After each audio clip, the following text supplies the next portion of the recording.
Join us for Going Deep when we will interview some of the nation and the region's most senior leaders and talk to them at a deep level about their success in their lives, careers, and personal stories. For you to learn and help all of us in our own careers and our lives. Join us for Going Deep with me, Richard Mills. We have a special guest. I know that's an overused phrase, special guest, but today I'm telling you seriously, she is special. She has built over a period of 35 years, and this is their 35th year anniversary of her business called Airspeed Logistics, or I call it Airspeed Logistics. Airspeed International, I think, is the proper name. This organization was founded and run by our guest, Rosemarie Rafael, over this period of time. And yeah, exciting things have happened to the organization. And we're going to discuss that. I won't tell everything. I'll let Rosemarie. So please welcome Rosemarie Rafael. So glad to have you, Rosemarie. Thank you, Richard. Thank you for having me again. And it's really my honor to be here. I'm really excited about sharing stories about Airspeed because really and truly Airspeed is like my baby. I would say it is. That's exactly. Actually, it's really my first baby because after I got married, a year after we set up Airspeed, then that's then a year, 2 years after, that's when I first have my daughter. So it's really my first baby. You're going to look at it. After getting married, set up Airspeed, Monday to Sunday, that's how it was. Yeah. Well, can you tell us the story first, maybe your own story, you know, growing up and so forth? I took up international studies in school. And you know why? Because I never liked numbers. Okay. I never liked numbers. So I really wanted to stay away from numbers. So I said, okay, international studies, there are no numbers, no math, no nothing, no accounting. So I took up international studies, not knowing that I'll end up to be an entrepreneur, wherein you really need to know your numbers. Again, we always hear that pursue your passion. I don't think I really pursued my passion. I never liked numbers, but look at me here right now. So I think passion comes from the discipline or the habits that you build up until it becomes part of you and it becomes a passion. I think in my case, that's what happened. So 35 years ago, before that, I was with another freight forwarding company. Ah, okay. Yes, so that's how I started. I started in the airline, and then from the airline, I ended up in forwarding. So it's from passenger to cargo. But if you're going to ask me, what do you prefer? What do you like, the passenger or the cargo? I really can say now that I like cargo because you are exposed to different types of businesses. You get to know the businesses of each and every industry. What will click, what will not click, how can you help them, what are their pain points, and how can you serve them. Passenger is very demanding in the sense that it's like a real-time business wherein you really have to take care of the passengers because the passengers, it's a personal thing for them.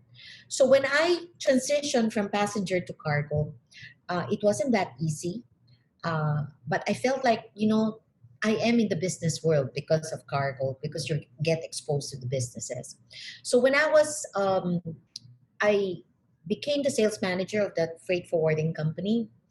I stayed there for probably less than 3 years. So when I wanted to leave, because of different perspective, my boss, I remember my boss, he was British then, and we were the number one IATA agent during that time. We were the biggest in the Philippines. And he told me that, why do you want to be a small fish in a big pond? And I told him, well, because I'd rather be a small fish in a big pond because there's going to be much more room to grow. okay, so that was then. And then 5 years after, because that company where I was with was always number one in the IATA rating in the Philippines. Okay. But 5 years after, they just became number two. Hmm. You know why, Richard? Why? Because Airspeed became number one that year. Okay.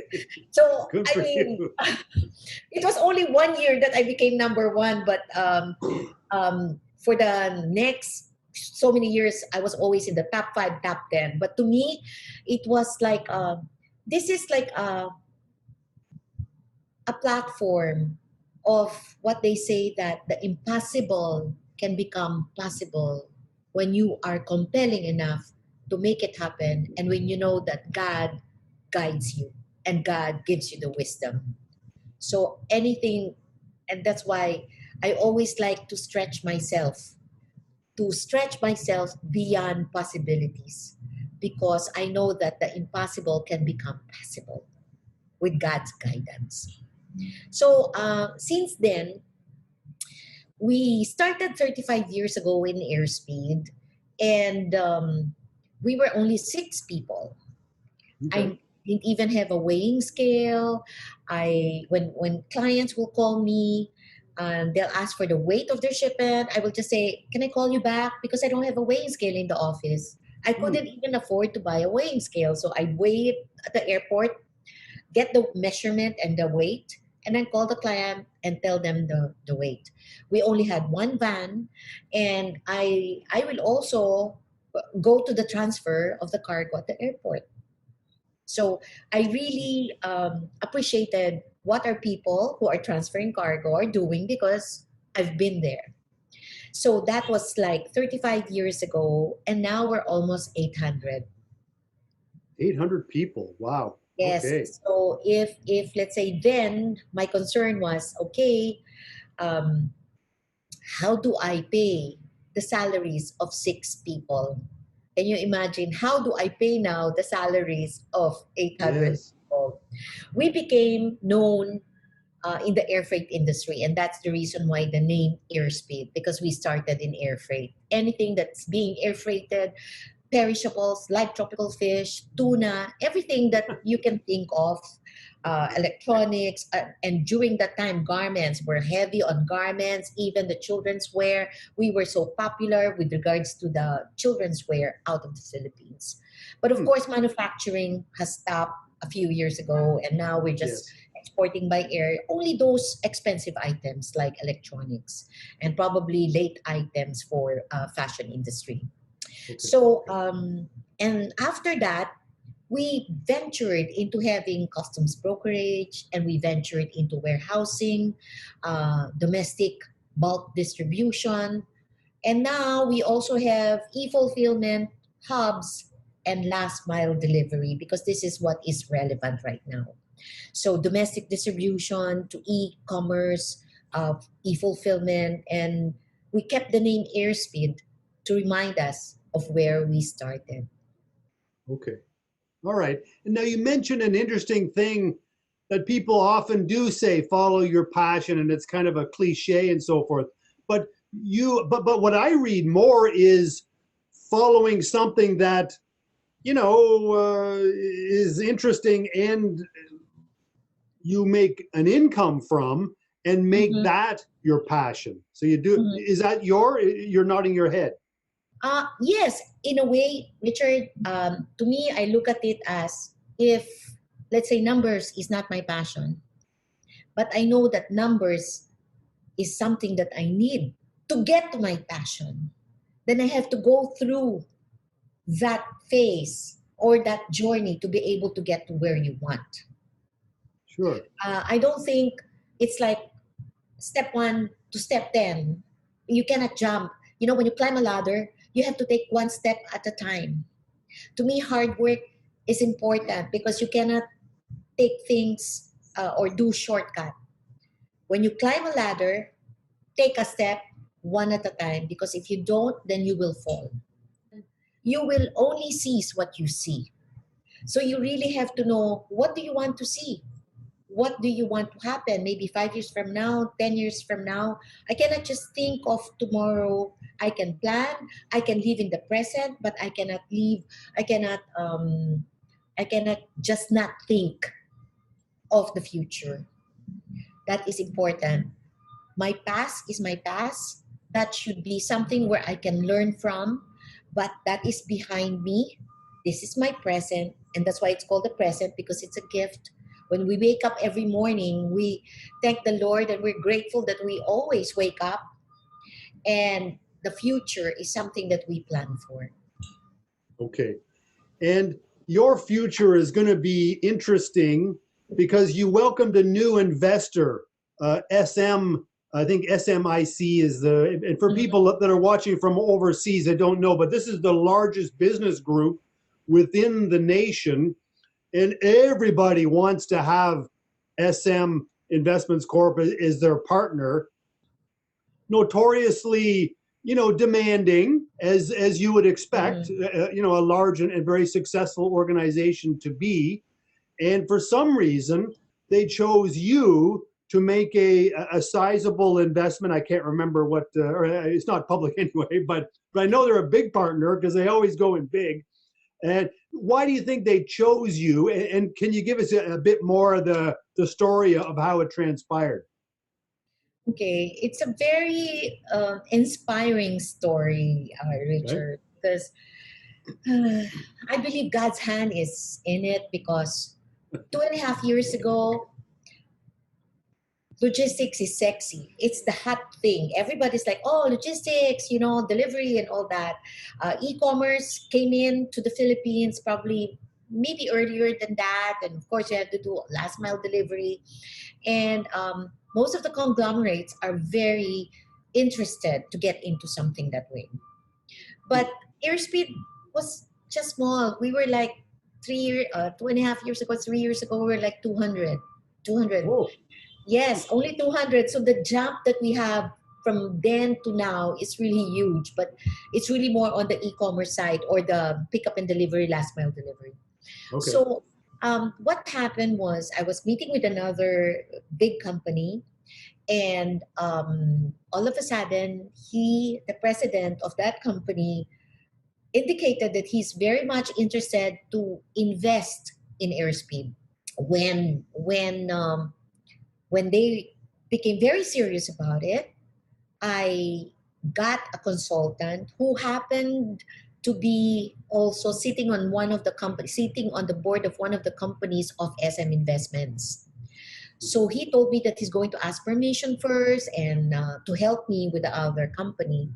And I said, go ahead. So when he asked the president of SM Investments, can I help my friend to do this with another company? The SM Investment president said, oh, wait, Ah, I have to meet her first. And I so see. that's what That's good. happened. So I met with the SM Investment president. They saw, um, they saw the value alignment, who we are, who are the leaders in Airspeed, that we are sincere about what we do.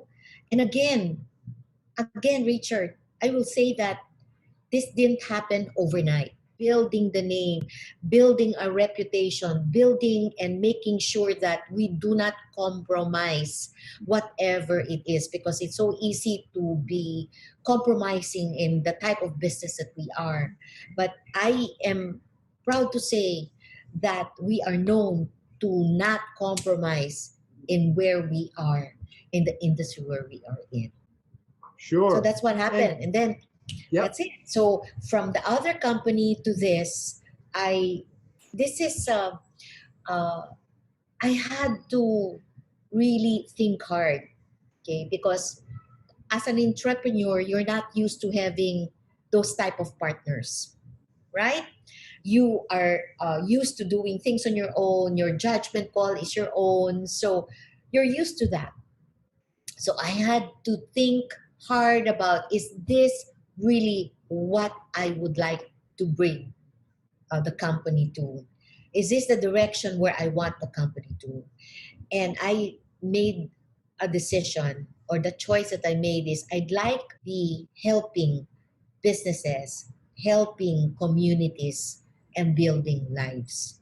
And I can only do that if and when I partner with a company that has the same values as we are. And I'm Sure. happy to say that SM Investment has been so supportive. So they're always there to help us and they believe in what we're doing. It is good if you have partners who believe in you, right? Sure. Yes. So That- very, very important. So since that time, it's been 2.5 years, and we're happy with all the developments that we're doing.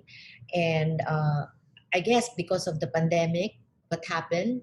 It is to me, it is an adversity that turned to become an opportunity because this is when we came up with different concepts that we call speed delivery concepts. We wouldn't have thought of this if the pandemic didn't come. I mean, we don't want it to come, but of course, this is an example of turning adversity into opportunity. Okay. And now when SM joined you, did they put, how is it structured? Like, did they put people on your board and did they have oversight on what you spend or how did it change, from being an entrepreneur to being a corporate person and you got a bunch of authorizations and permissions and all of this stuff. And that's hard for an entrepreneur to accept mostly. It actually leveled us up because if, let's say, if I can only do this much, I have to stretch myself to be able to scale up. So, no, I believe that as long as you're doing very well, as long as you're doing what is right, they don't really meddle with your business because they know that you know better. But if I'm not doing well, then that's another story. But Yes. I make sure that my targets are met, and I make sure that there's corporate governance because SMIC is a public company, and those are the things that we're learning from. So it's really from being an entrepreneur to adapting to becoming a corporate person. Among many businesses, they're the largest shopping center owner, and retail is a big part of their business as well. So are they planning to go big on, e-commerce and home delivery or what is, do you have any background on that? I mean, as an affiliate, I think we represent only 0.001 of their total business. Their Oh, main okay. business is still real estate and Yes. banking, and Yes. that's the main business. So we are an affiliate. I must say that even if we're an affiliate, we also have to make sure that we give them the right service, the right price, and we have to make sure that we provide what is needed. It doesn't really matter if you're an affiliate. They're very proper, they're very fair, and I'm happy to say that we're able to serve some of the affiliates as well. But as I said, logistics is just probably 0.01% of their total holdings. Sure. So banking is their main, retail is their main, and real estate. Real estate. Yeah. Mhm. Okay, good. And well, so as an entrepreneur, what would be the advice you give, a young person? Because you were very young when you started your business. And, logistics doesn't strike me as an industry that had lots of women in it either. I don't think it did. But yet you did this. So what advice would you give to young people who want to be entrepreneurs? Sales skills are more important or numbers, both? Dream What can you big. say? Dream big. To me, you have to look at what is the problem or the pain points of your customers and try to come up with a solution. It's not about like selling your product. Don't focus on whatever your product or your service is. Look at what is needed by the customer, and that's what you try to do. Solve it, come up with a solution, and that's when you're going to if you're able to win. If you're able to solve it, then you win. You both win. It cannot be just one-sided. It has to be two-sided. Both parties win. I like working with companies or customers who treat us as partners because we look at them as partners. We have to be sincere in making sure that what they what they need is really what we give. So it's partnership. That's very important. You for the young people, you don't think of what you can get. Think of what you can give first. Plant the seed and continue to always plant seeds, because you'll never know when that particular seed is going to be gone. So you always have to keep on planting. And to me, um, success, yes, success is a journey. It's not something like it's a destination. No, it's not a destination, it's a journey. So when you become successful in one particular phase of your journey, then do not stop. Do not stop, because and don't um to me, the enemy of success, the enemy of excellence is being complacent. Keep on learning, even at my age. And never mind, Richard, don't ask my age. I like to learn. I like to, learn more, to learn about numbers. Or for me, because international studies, there's even no single unit of a business or economic subjects in my course, but I had to enroll in a like an MBA course, a shortened MBA course, what you call like a MBA, 3 month in-house MBA. So I had to sacrifice not coming to work Monday to Friday, in-house, sleeping in the dorm in Asian Institute of Management, and to learn. Yes, but to me, I said to myself, because we can be busy. I can tell myself I'm too busy. I cannot do this. But what I was reminded of is that what is 3 months out of a lifetime? I told That's true. myself 3 months that will help me, that will enhance my skills, that will make me a better person through the lifetime. And I tell you, Richard, it really helped me a lot. To top it That is. all, my roommate was a finance person. She was an excellent finance person who actually helped me in understanding more of the numbers. So uh, I I even graduated as top 10% of the class. So Okay, I good for said, you. yeah, I tell you, nothing is impossible. Nothing is really impossible when you really are compelled enough to do it. Okay. So And that helped me. yeah, okay. And so now that leads me to a next kind of question. Sorry, I'm just getting over a cold. Um, were you good at school all the way through? Did you follow the rules at school and at home, or were you rebellious? Are you extroverted? It seems like. What do you think? Okay. Um, I am both, Richard. I am both. I can be extroverted because, as you see, um, I can do this. I can talk to people. But I never really wanted to do this, but I do it. I am in social gatherings. I'm okay with it, but I have to have my me time. I have to have my time. I mean, when I talk about me time, it's just me. And really, I need that because I need the quiet time to be able to fill up myself once again. Because how can you give of yourself, or how can you give out if you're not filled? So I need that. So I can say I'm both extroverted, but I am not the type of a person who would enjoy having a lot of people around me. No, I don't. Okay. I really don't have like a, what you call that, crowd around me. No, because there's some people who can be that way. I know some people who would like to have parties in their homes all the time. No, not for me. But I can do it, but it's an effort on my part to do it.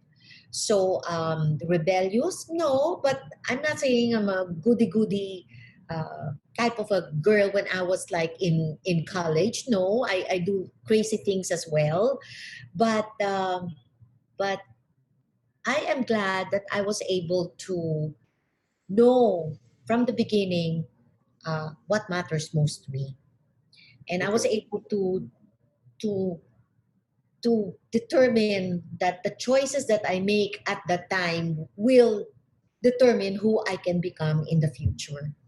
Because, Okay. as I said, things that happen to you is not because you did it overnight. No, it's a series of things or decisions or choices that you make throughout your life. The choice that I made in marrying my husband, the choice of whatever business that I am in, the choices that you make in friendships, the people that you want to be around you. These are choices that you make that will definitely impact your life. Okay. And now, being an entrepreneur, not everyone, I think, can be an entrepreneur. I don't know, that's my own personal view, but many more people can be entrepreneurs than currently are. Mhm. What do you think? Do you think entrepreneurs are born, or are they made, or is it a combination? What do you think? I think entrepreneurs can be both. Some probably are born to be entrepreneurs, and some probably are made to become one. I don't think I was born to be an entrepreneur. I never thought of becoming entrepreneur when I was in university. No, I all I wanted was to become a diplomat, to become an ambassador, to travel the world, which I was able to do because I worked in the airline um, before. But choices you make, Richard, choices you make, and the airline industry, especially when you're in the travel industry, which is like having difficulties right now, will Yes. make you it was a glamorous thing. I was like traveling every weekend at time because during those days you can travel for free.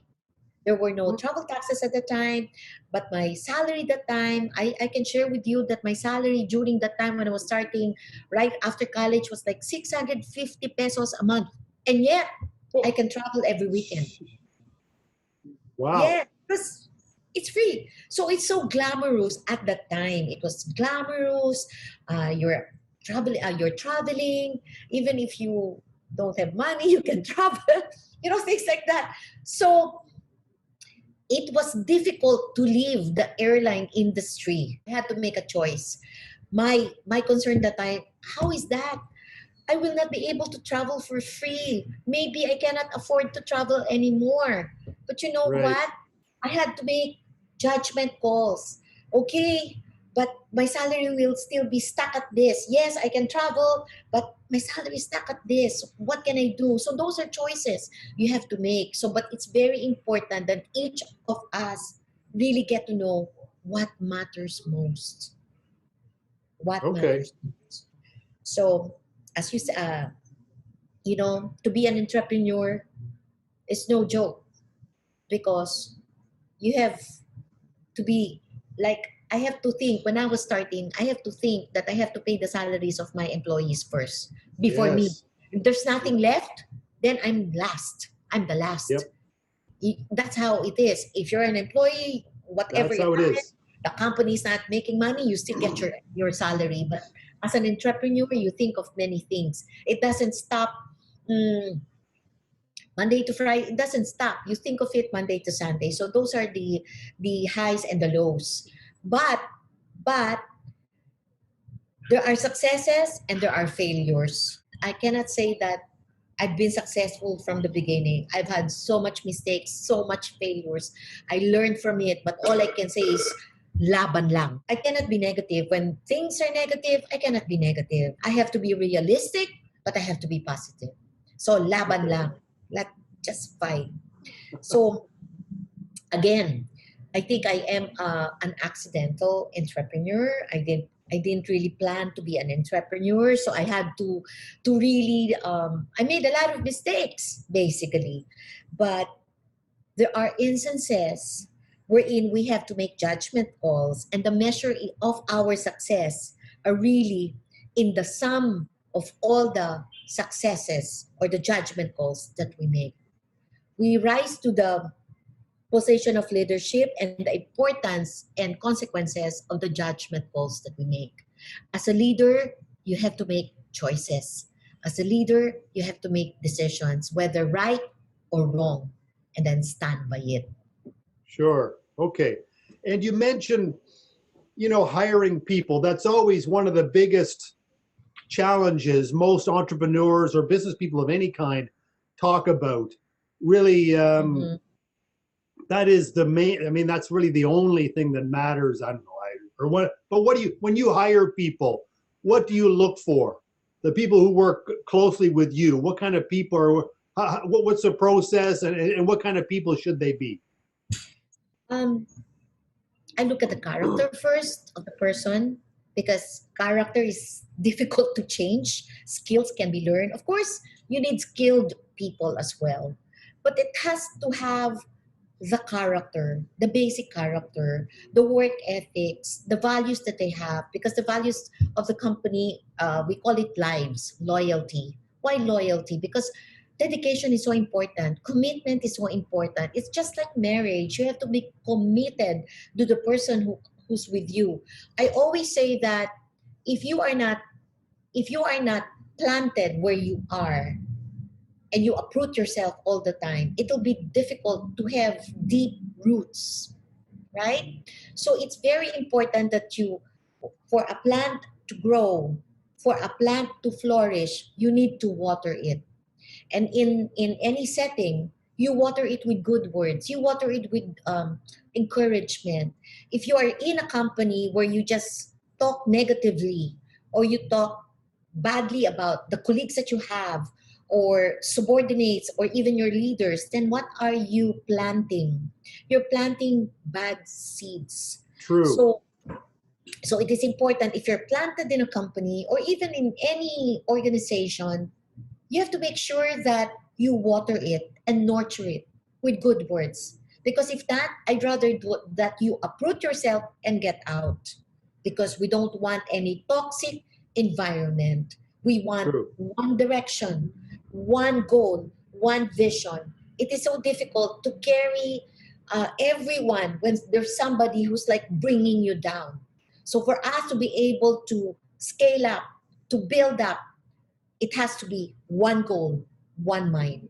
Yes, we can argue. Yes, we can disagree. That is important. I don't want everybody to agree with me. I need people who will also argue with me. But at the end of the day, when we make a decision, everybody has to support. When an agreement has been reached, that has to be supported. We cannot have people murmuring or whining, oh, that shouldn't have been the decision. Then we should have argued. When you Sure. have people who are disagreeing, we know, and it's a universal principle that you have to have harmony and unity. That's one. Number two, you reap what you sow. So you plant good seeds, you reap good seeds.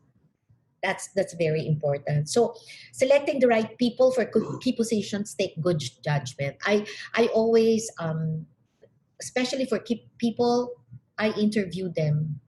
I listen to them. I want to know what their values are. Again, loyalty, integrity. Integrity, I believe, is the glue that puts everything together. If you don't have integrity, if you don't fulfill what you say, then everything else will collapse. If you compromise and you are tempted to do what is not ethical, then everything else collapses. So I always look for that. Then value of honor and respect, because whatever it is, we have to respect one another. Um, Even in any relationship, respect is Sure. important. I respect my husband, and then my husband respects me. I respect my children, even if they're children, I respect them. So, because by doing so, I earn respect from them as well. So, here in the office, I really want the value of honor and respect. Then excellence, because if we don't have operational excellence, if we don't do excellence in everything, um, we will not be able to keep our clients. We will not be able to build up our business. Then, of course, stewardship. Stewardship, what are the resources that we have? Are we making sure that we really value the resources that we have, that we put it into good use? When I walk the stairs and I see a paper clip, yes, it's just a paper clip, but I pick it up because paper clip is also money. Now, Rosemary, Absolutely. Character, I agree, is absolutely critical, but it's also easy to fake. And how many times, we're both involved in her, but it's easy to get sold by a personality who presents themselves well, that they have character, honor, integrity, all this kind of stuff. And then you find out later that, well, that's not the case. They were just looking for a job. How do you hire and then you have to let them go when they don't, or how do you do that? Richard, you're so right. Because even if their resume is so good and you talk Yep. to them and everything seems fine, and even if you, Yes. I'd rather really try to find out more about the person. But if everything else fails and you find out that that person is not really aligned or not the best fit or doesn't have the right chemistry among the people, then I will not wait to release for his own good or her own good and for the company's sake and for the people also in the company. In the past, that was a mistake, or that was like because you don't like to let go of people. It's hard to Yes. let go. It's like, oh, okay, maybe I'll give him another chance, or maybe, Sure. but to me right now, when I see that something's wrong, or when when you know that you're in doubt, and for the sake of the company and for the sake of the other people, release. What can we do? As much as possible, you want to retain, but things happen as well. But it's better that way rather than keep. Is the person fitted in the company? Do we have the same values? Because if you don't have the same values, you will really fall out. You will really fall out. Absolutely. Okay. All right. Very good. Well, let me ask you. We've talked a bit about, the people you work with. What about your kids? If I can go on a personal level, how do you think you raise your kids, especially while running an active business? You mentioned that your business was your first child, and the others came later, which is Mhm. a realistic way to state how it is, in reality of running a business. But what do you think about? If there's anything Yep. that I cannot um, delegate, it's really my time with my children and my husband. That's something that you cannot delegate. So it was difficult, but I had to set aside time for them. I cannot say that I'm a uh, full-time mother. No, I wasn't. I wasn't even, during the first two children, I didn't even know how to give them a bath. And, after 2 weeks of giving birth, I had to go back to work. But I set aside time to be there for them. I set aside time, like maybe it was even difficult for me during the time when I had to travel, because I used to travel a lot to visit accounts overseas. When they were like of age, I tagged them along. It was like crazy because it was more difficult for me, because what will usually happen is I'll take them to my client from in New York, leave them in the reception area while I go inside, then walk again to another account and then leave them in the reception area, because I felt like at least at nighttime I'm with them, and when there are weekends, then I find time for them. Of course, it's more expensive on my part to travel with them, but I believe that those things that I did in the past made them realize how important they are to me, made them realize that the business that we are doing, and it is not easy just like that. And I also try to find time individually, like I'll set aside time for my first child, then another time with my second child, because there's a time for all of us together. But for me to be able to get to know a child, it has to be one on one. So yes, it was difficult. Yes, it was difficult, Richard. And I really can't think of how I was able to do it, but I set aside time for them somehow. Sure. Okay. Can I ask you? I don't know how comfortable you are, saying that, but I know others. Actually, another prominent fellow, also in the logistics industry, expressed publicly in interviews with us that they were disappointed that they didn't spend enough time with their children and they focused too much on their business. now maybe this was because they were males and maybe not as holistic, I think, as women managers often are. Um, but do you think there's any mistakes you made, or any things that, no, not mistakes, but just things that you would have done differently with your children, or you think it was the best you could do, and okay? No regrets, Richard. No Okay. regret. I, for all of us, we could have done it better, right? Yes. But no regrets. No regrets, Okay. because for one thing, I think I've raised them well. They're all good children. I'm happy. I'm happy with how they are right now. Um, they're very respectful. Their character is intact. So I'm happy with that. I'm also blessed to have a husband who is low maintenance, in a sense wherein he doesn't really demand so much from me. He lets me fly. I think I was able to do what I am doing right now because he trusted me. He trusts me. He believes in what I'm doing and supports me 100%. As you know, Sure. it is a male-dominated industry. Yes, it Male is. dominated, and I'm Especially always 35 around, years ago, Rosemary. yes, and I'm always around men. Yes. I can tell you 100%, Richard, that I never lost focus on my marriage. It's always my husband. To me, it's always my husband, but never lost focus on that, because to Absolutely. me, the best gift that I can give our children is for me and my husband to love one another. Sure. And Yeah. well, I want to ask you questions about your husband too, but first, with your children, just for everybody, you have 4 children, Rosemary? Okay, I How have many? 4 children. Yes. My eldest is now married. She lives in Los Angeles right now, and she's Okay. working from home. She's working, and the job that she's at is something that she really likes to do. Yeah. Uh, she's very artistic, and that's what she likes to do. My our second son is with Airspeed, and Okay. he worked outside Airspeed first, which I think is a good I plan. agree. He was Yes. he was able to build up his work ethics, and he works very hard.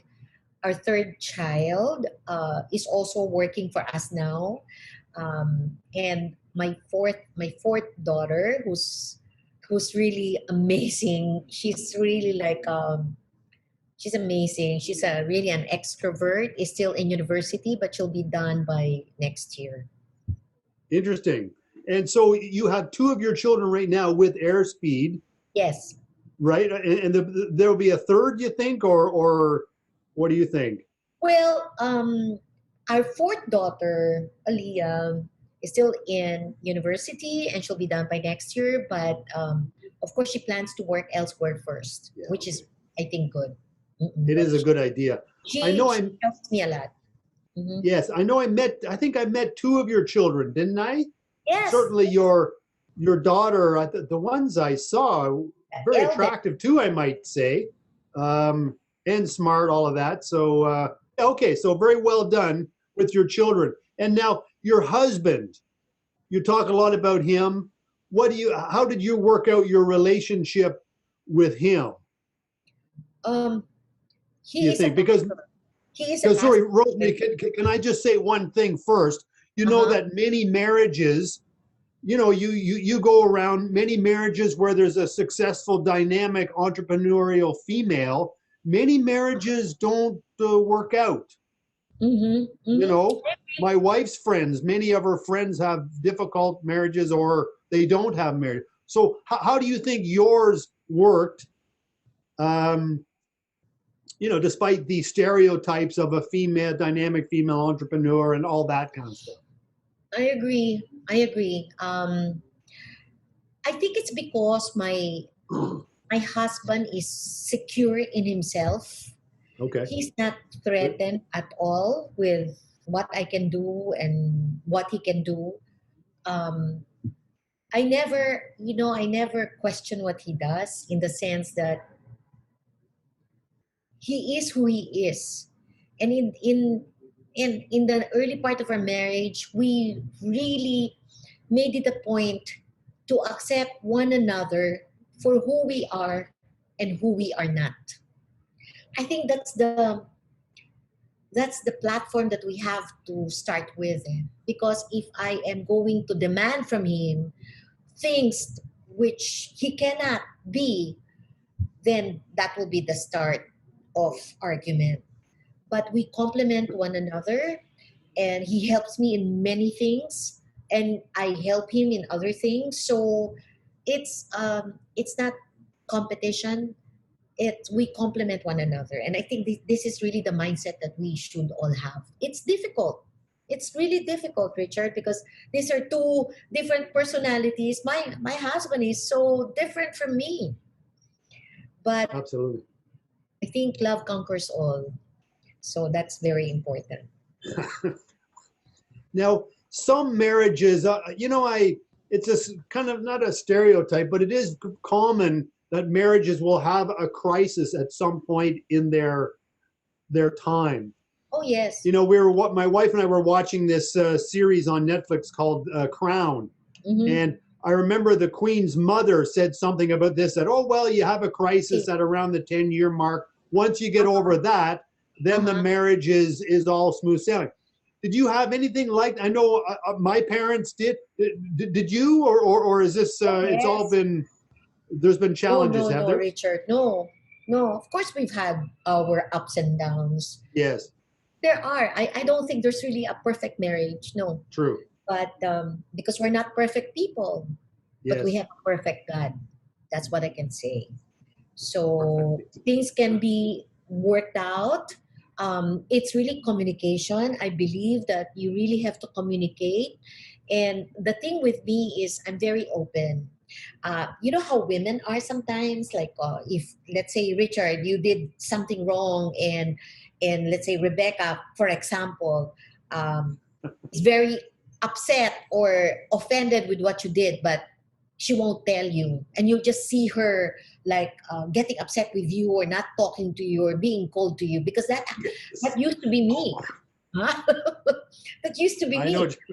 But then my husband will always tell me, I'm not a mind reader. I really wouldn't know what you're thinking of or what you're.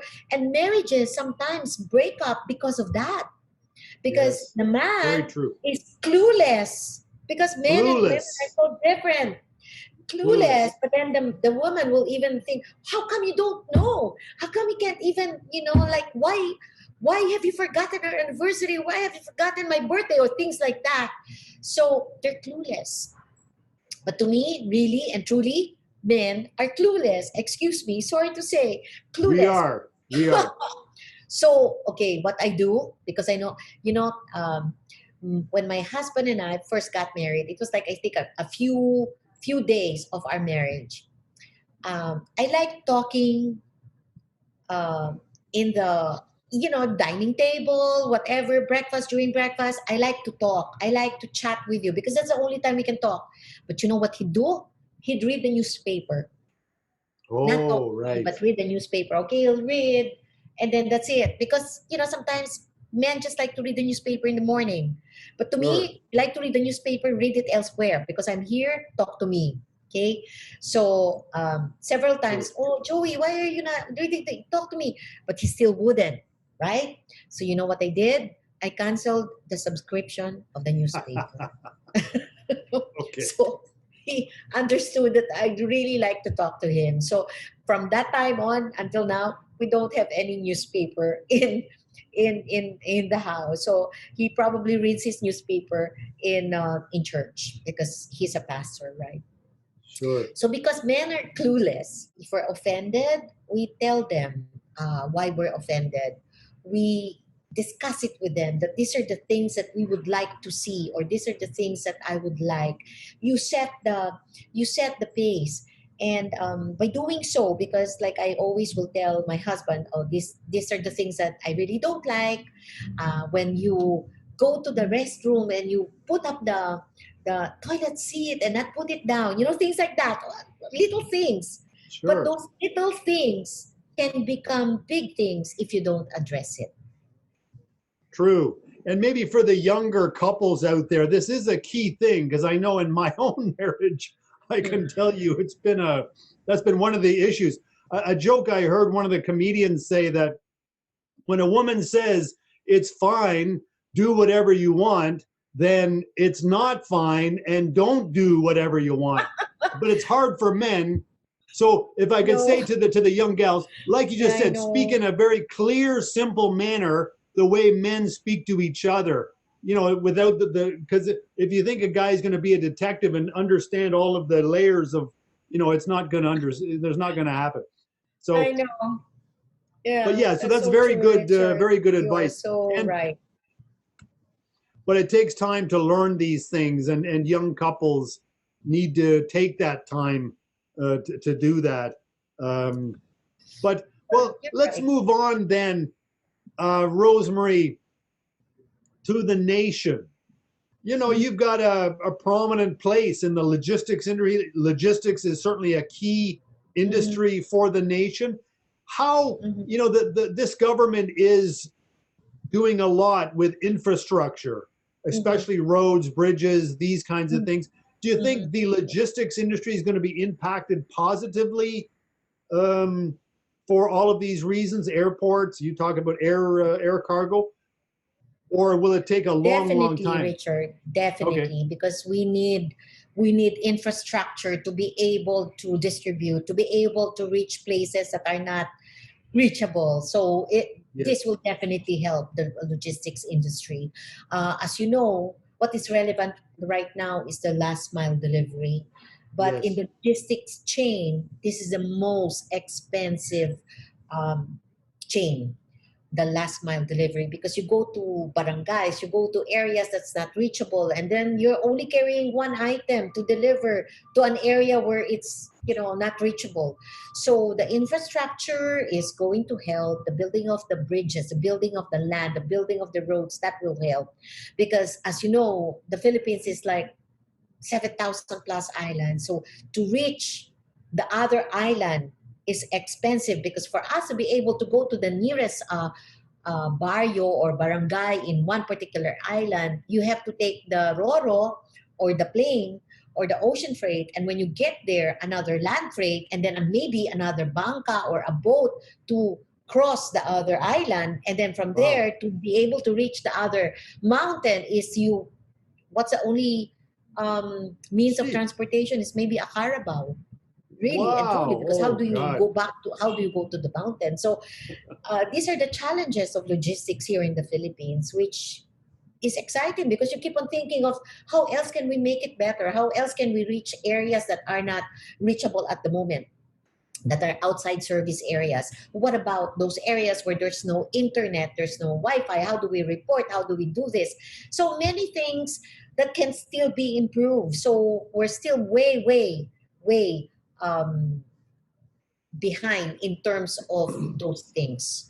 But as I see now, the pandemic really made it faster for us to be able to build up websites. I know of a lot of Yes. companies who were not into building their websites, are now building their own websites, are now setting up internets.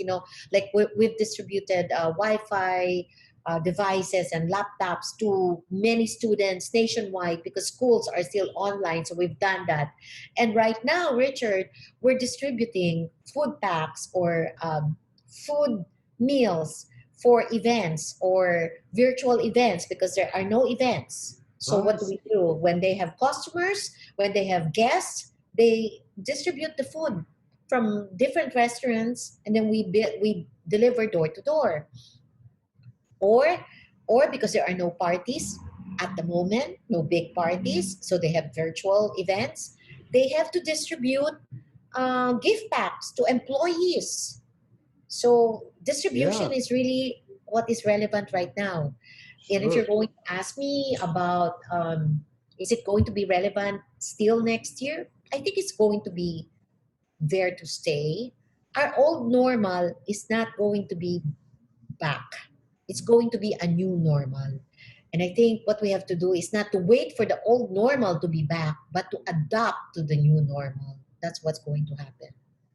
Yeah, I think you're ideally suited for that and your industry. I know you're aware that we hold the regular events for different industries, and everybody says the same thing that, large organizations that had 3 floors of office space are only going to have 2.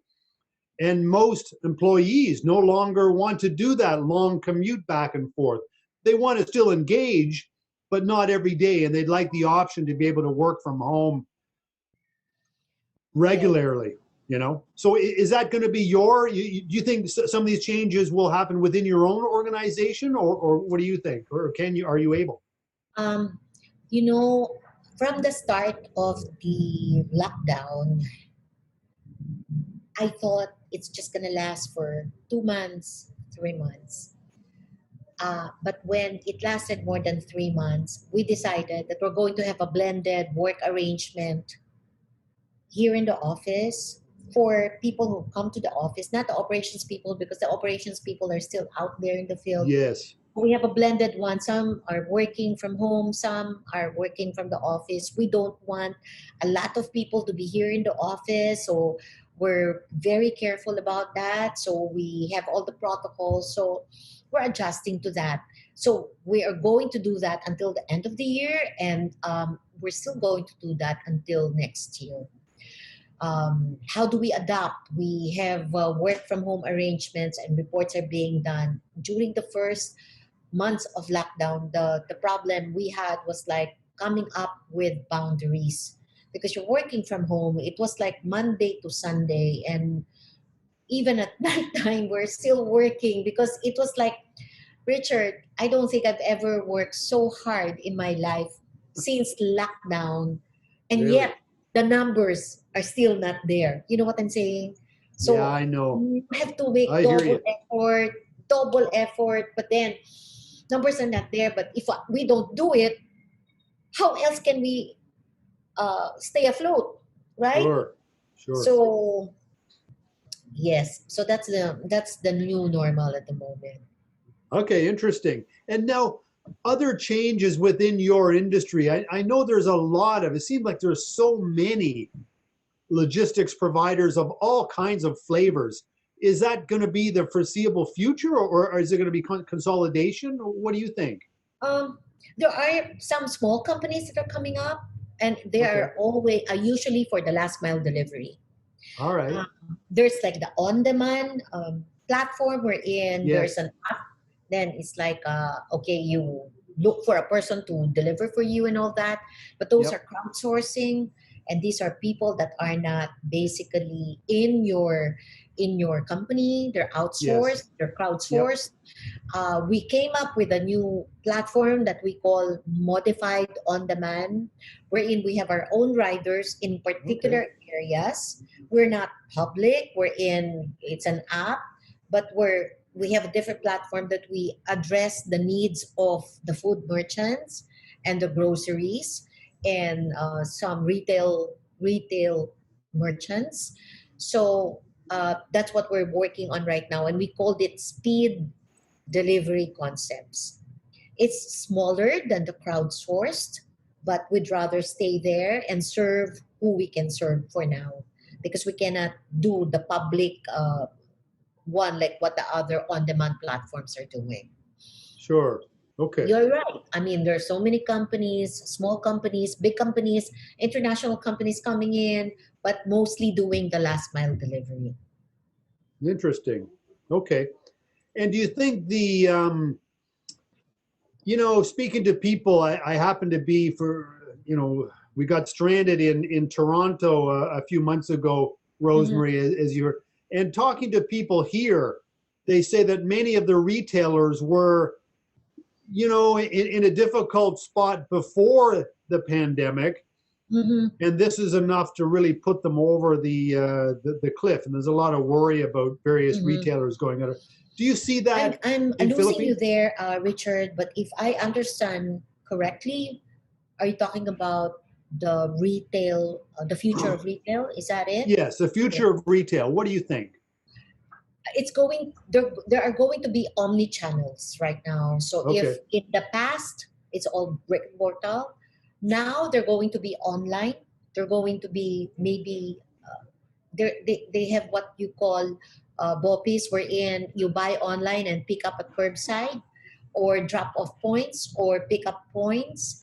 And because people really wouldn't want to, not everybody would like to go back to the malls or go back to the stores. So most people are more comfortable doing online purchases. So it's going to stay. A lot of companies that I know are rushing for their website. So many people are now on websites. But then again, we have the big platforms, online platforms here that are doing so well Yeah. with their deliveries. We have the 11:11, and now we're coming up with the 12:12, and you can just imagine deliveries are basically running in millions, and not a one-digit million, but two-digit millions. Right. So online deliveries are there to stay, but I believe that the stores will still be there. So people are looking at different channels. Also, there are concepts wherein in a store there can be like a call in or call in to deliver. So a customer can call in. If you live within 8 kilometer radius, then the store can deliver. Okay. We handle that delivery as well for some Hmm. stores. When we're in, we can deliver within an 8 kilometer radius. So there are like mini hubs or centers wherein I think they usually call it dark stores. So there are several hubs so that you can be reachable. Like what we're doing right now for SM supermarkets, um, under the website called speedgifts.ph, you can order in bulk. If you live Oh, in Davao, we pick it up in Davao. We don't have to freight it to Davao. We pick it up in Davao and we deliver within that area. If you live in Cebu, we pick it up in Cebu and then we deliver in that area. It's faster, it's more convenient, and it's dependable. So those are the many, many things that can be done during these times. I see. So a lot going on. Um, Yes, a lot going on. what do you think about? Yeah. Speedgifts.ph. What's that? Sorry. Speedgifts.ph. That's the website Yeah. that we have. So we Speed deliver in bulk. gifts. Yeah, it's like Christmas packages by SM Supermarkets. We came up with another concept as well. Yeah. We Okay. call it unboxme.ph. And this is like, it's not a new concept. Other people are doing it, but we just wanted to serve this niche we're in. Like, let's say, for example, we have people here in the Philippines who would like to shop online in international websites in America, so they can order in Amazon or whatever websites you have, and then send it to our office in Los Angeles. Then we consolidate everything and then we ship it to the Philippines. So we do cross-border clearance and we deliver door to door. You can manage Good. everything just like an Amazon, like you manage all the deliveries. You manage it in your portal, then you see all your orders, and it will compute right away the shipping charges coming to the Philippines nationwide. Bravo. That's very exciting. So a lot going on. A lot of innovation. Yes, Okay. that's really what we have to do, right, Richard? Yeah. Yeah, it is. And but it seems logistics. You guys are in a very good, situation. If the online e-commerce sector grows to where it is even half of other countries, it's going to be a very big, an explosive situation. And given the young population in Philippines, tech savvy and all that, I it lost you seems like there. you're in a very good place. Yeah. Yes. Yep. Okay. And now, what about the country? Everybody likes to talk about the Duterte administration and Mm. so forth. What do you think are the biggest opportunities the country has? Do you think about that kind of stuff?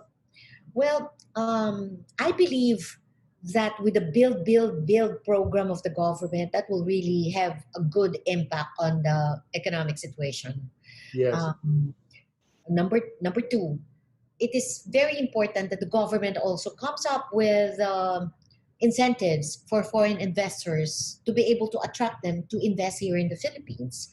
Okay. There's so many companies in different locations who would like to relocate, and if we can encourage them by coming up with good incentives, whether tax incentives or uh, set up incentives, that will be great, because that's what we need, especially in manufacturing, or even like I know a lot of Japanese companies are moving out from China to go to China. different countries, and we would like to Yep. be able to capture that too, because that is something that will boost the economy of our country, and that's what we really need at this point. I know that we have a lot of call centers, and call centers are also important, and I realize that call centers are being set up not in Metro Manila anymore. Yes, we do Yes. have a lot of call centers here, but there are Iloilo, Dumaguete, Bacolod, and different areas, which is a good move, because we really need to bring um, development in the countryside, and Yes. really not centralize business just here in Metro Manila, but build it in other countries, in other cities. So that's a very good Absolutely. move. Yes, I see a lot of activities going on in those areas right now. True, and also the call centers are moving to the provinces. It's so exciting, Mhm. but still, there's many major companies that are I setting up lost you there, and Richard. expanding within Metro Manila. So, you know, PayPal, a friend of ours runs the PayPal operations here, and he was saying that PayPal Philippines is the star during this pandemic, and Wow. because their business increased tremendous. I can't remember the percentages, but huge during Mhm. the pandemic. Mhm. And Philippines Wow. was Yeah. their big. Amazing. I'm not That they were surprised. so glad to have it. Yeah. Yeah, because this is where they could expand easiest. So Correct. still lots more going on. And Yep. one good thing is contactless payment. People now are encouraged to do GCash and PayPal and bank Yes. transfers, and this is really great because we don't have to do COD and Oh cash yeah. money and all that. So if we can do more of contactless payment, that would be great. So again, because of what happened, everybody's like trying or rushing to digitalize, and it's good in a way, but of course we didn't want this to happen because we're not really ready for it. No, who's ready? Nobody's really ready. Who's ready? Hmm. Well, what do you think? Okay, so that's on the positive side, and you and I are both very positive people. For the government, I don't know. I'm sure they're making some mistakes, but the incredible work of Art Tagade of Mhm. Transportation and Vilar of Department of Public Works, very exciting. But there's some challenges along the way, threats or challenges. What do you think those are for Philippines, or do you see any? Um, yes, there's so many challenges but I think overall, these challenges are basically lack of execution. If we are able to implement, I believe that political will is so important, that if a project is set, then we have the political will to be able to implement, to execute, and then come up with the timelines, then it will be okay. Challenges will always be there, but to me, to be able to go around it, it is important to have the political will to execute, to implement, to really make sure. Okay, one example, and this is like a simple example. Why is it that when you go to Subic and when you go to Clark, the drivers are so well disciplined compared to the drivers here in Metro Manila?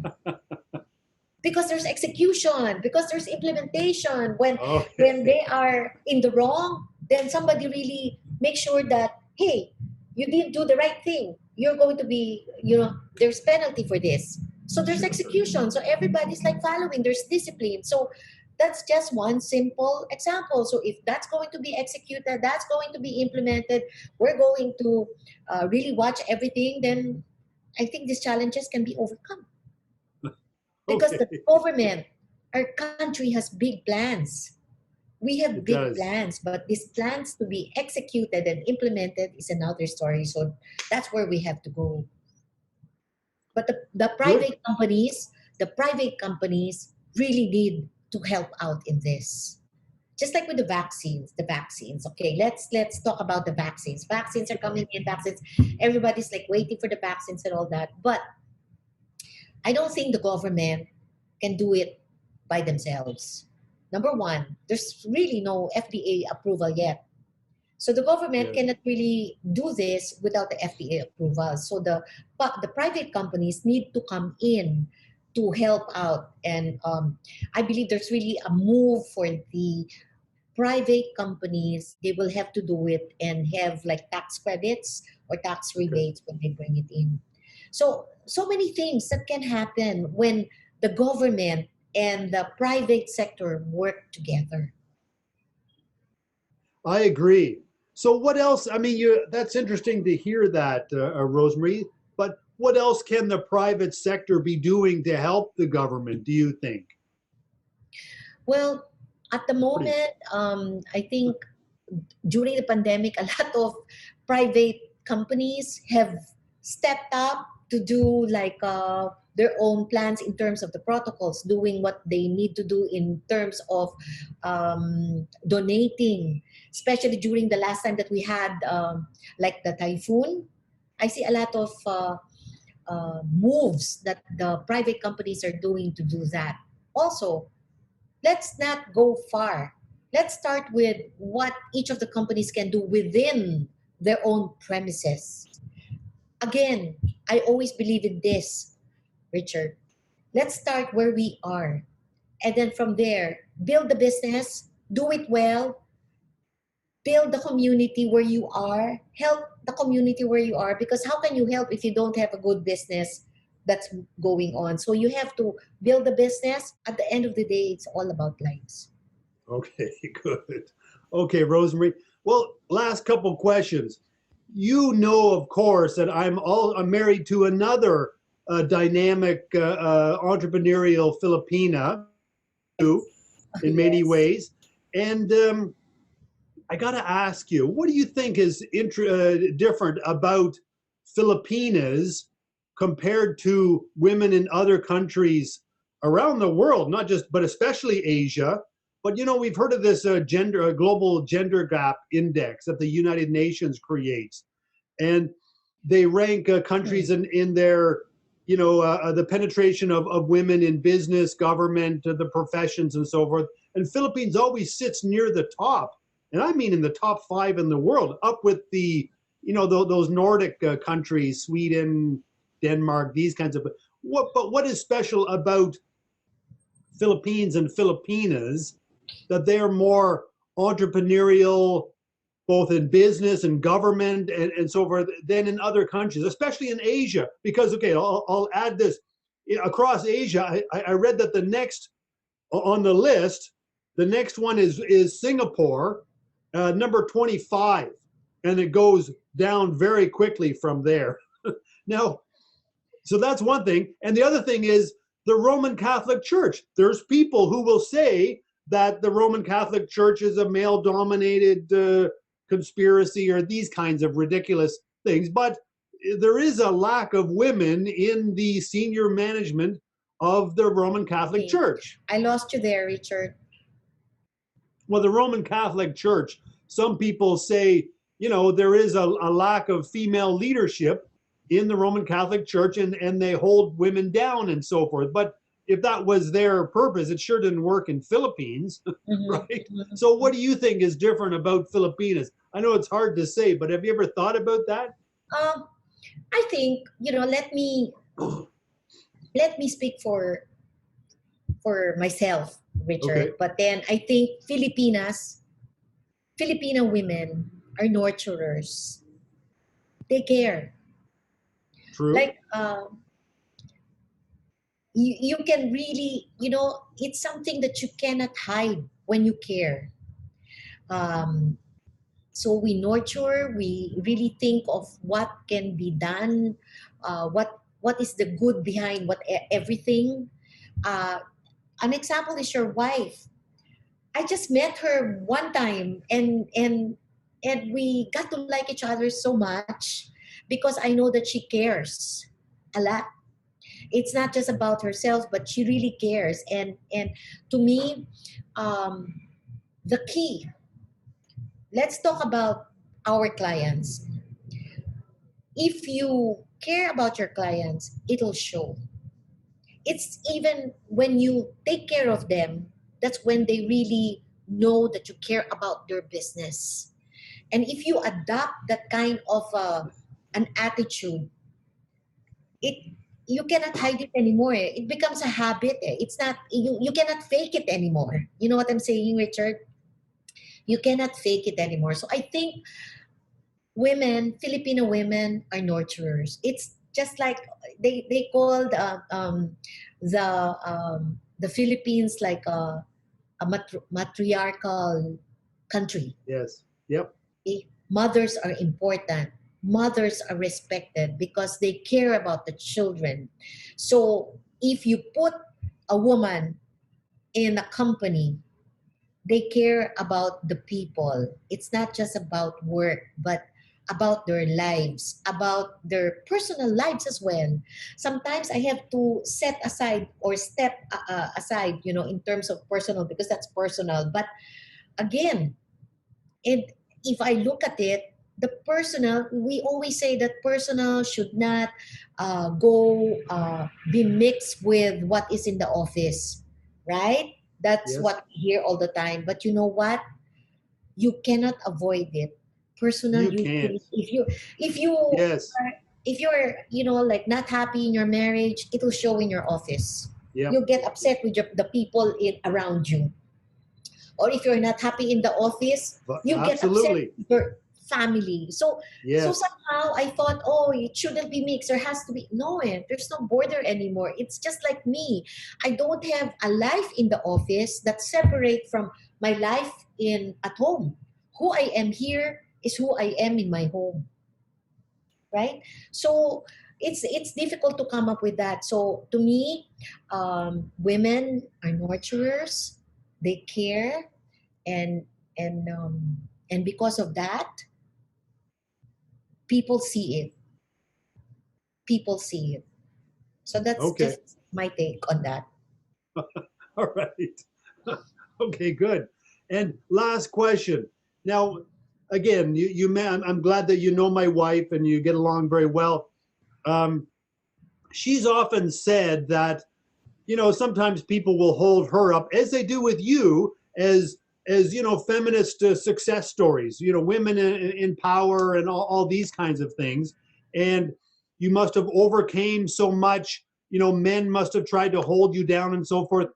But Mhm, Rebecca, she feels the opposite, that men have helped her, she mhm, says, mhm, growing in her career and have not tried to hold her down.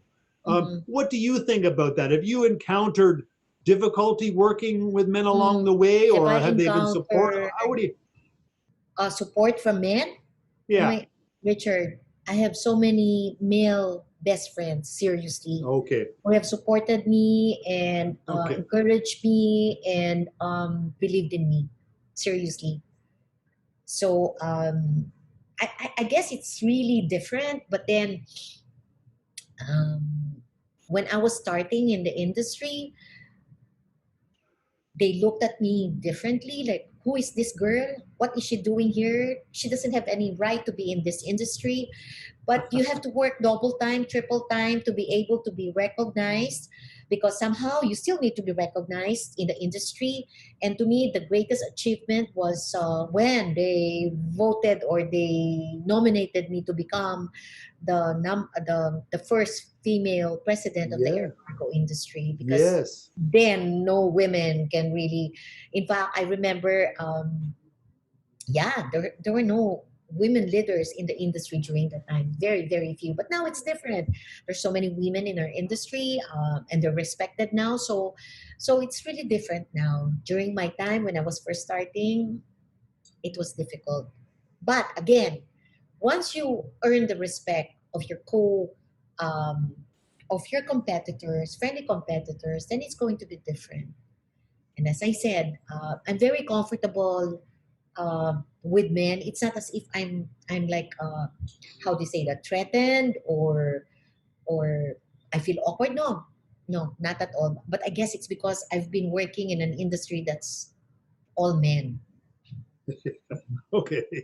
And do you think anything holds back female entrepreneurs and business people, or is the door wide open? The only thing that will hold you back is yourself. Yeah. So Okay. to me, no holds bar. You should really, you know, it's not about you being a woman or being a man. In the past, I thought because in our industry you have to entertain, go to the bars and drink. Yeah. I've never done that, Richard, and yet Yeah. Okay. we're able to come up with the kind of accounts that we want. It's not a given to go drinking and get drunk. Maybe so, I don't know, but I never done that. But we're good, we're okay. So there's really no difference as long as you know that you're sincere in serving, you're sincere in making things work, and to me it's really integrity and sincerity. You Sure. want to make sure that you're not putting one over the other, and you're not there to take advantage. No, you're there to work together. To me, it's a win-win situation, and people see through that now. They see through that. Sure. Okay, that's I can't help to ask one more question that you, Mhm. but on the entertainment side, yes, because it used to be the stereotype that if you wanted to be in I lost you business, you there, did, Richard. what's that? I'm sorry, I lost you The there. okay, the entertainment side of the business. That used to be standard, but now it seems to be gladly going away. But do you still do other forms of entertainment? Golf games and these kinds of stuff, or do you think that's not as important as really running a good business? What we usually do is like take our clients to lunch, get to talk more, or Yeah, visit them. But like coming up with golf tournaments, some companies are doing that, but I never did because I don't play golf. Some companies do like sponsorship of this, and nothing wrong with that, really, Richard. It's really um, what matters really is how do you serve them. sure, That's how I see it. Are you sincere about really making sure that you serve them right? That's the philosophy that I've lived in with from the beginning till now. It's really being sincere in what we do and really trying to see what we can. You know, it's not all like I can't say that okay, everything's perfect, operational excellence. There can be some problems, but are you there when problems arise? yeah, That's the most important thing. Are you there to sure, help them when problems arise? If there's a problem, do you own up to it and see what you can do to uh, solve the problem? But sure, entertainment, yes, it's part of it. I like, I like food. And my team will always say, oh, I order too much, I order a lot of food all the time. But Richard, I grew up in a family that food is important, because my father is like pure Chinese, so we have to have chicken, beef, soup, appetite, all these things. So there's so much food, because for Chinese people this is like probably abundance is prosperity, things like that. So sure, I grew up in that kind of environment. So I like feeding people. I like food, and although of course when I got married, I tried to just have a one dish type of viand, like a soup with all the vegetables and meat there, because I can't have too many food. No, it's not good for me. So so I like to entertain. I like to go to restaurants and talk to people. I like doing that also with our clients. So that's one form of our getting in touch with our clients, or getting to know our clients more. Okay, well, Rosemarie, thank you very much. This has been a very engaging, almost an hour and a half. I wondered whether we could make an hour together, and here we are. I still have a lot more I could go, but I think we better stop at about an hour and a half. Um, so, Rosemarie, really good success more for you the next 35 years. I know we're coming up to the end of the year now, so Merry Christmas to you. And we'll look forward to seeing more great success for the future. Thank you, Richard and Rebecca. I mean, knowing you as part of our journey has been really very inspiring. And thank you for all your support as well. It really means a lot to us. It's been a pleasure. We're a fan of you and your group. So we look forward to many more years, my dear. So Thank have a great new year, and we'll be talking constantly in any case. Thank you, Richard. So have a good one too. Okay. Thank you very much. Take care. Bye. Okay, you too. Take care. All right. Bye-bye. Bye. Well, thank you again to everyone for listening to our podcast with Rosemarie Rafael. A very exciting story and, yeah, a very exciting life. So we look forward to seeing you again soon. And thank you again for being with us today.